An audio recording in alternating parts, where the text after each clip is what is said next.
Hello Suman TV viewers, ఈరోజు జరుగుతున్న తానా 24th national కాన్ఫరెన్స్లో ముఖ్యంగా తానాలో అంతర్భాగమైన పాఠశాల ఇక్కడ స్టాల్ ఏర్పాటు చేయడం జరిగింది.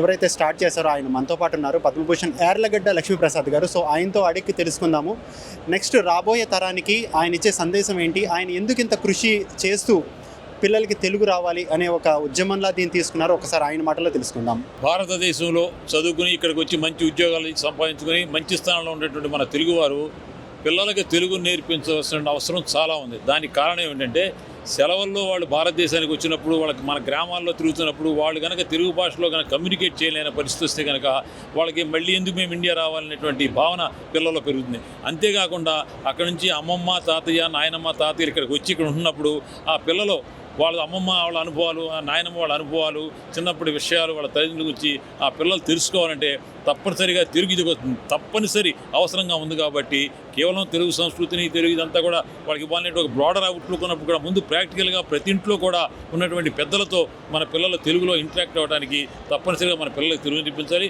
ఆ తెలుగు నేర్పించాలనే తపన ఉన్నప్పుడు మరి ఎక్కడ నేర్పించాలి, ఎలా నేర్పించాలన్నప్పుడు మన తానా వాళ్ళ ఆధ్వర్యంలో నడుస్తున్నటువంటి మన పాఠశాల దీనికి చక్కటి అవకాశంగా లభించింది. కాబట్టి నేను ఇక్కడ ఉన్నటువంటి తల్లిదండ్రులందరినీ కోరేది ఏంటంటే మీ పిల్లలకి మీరు మీ కుటుంబం యొక్క ఆచార వ్యవహారాలు, మీ కుటుంబం యొక్క భారతదేశంలో మీ కుటుంబం యొక్క గొప్పతనం, మన ఆంధ్రప్రదేశ్కి ఒక గొప్పతనం తెలియాలంటే మన పాఠశాల ద్వారా మన పిల్లలకి తెలుగు నేర్పించాలని చెప్పి కూడా నేను సవినయంగా మనవి చేస్తున్నాను.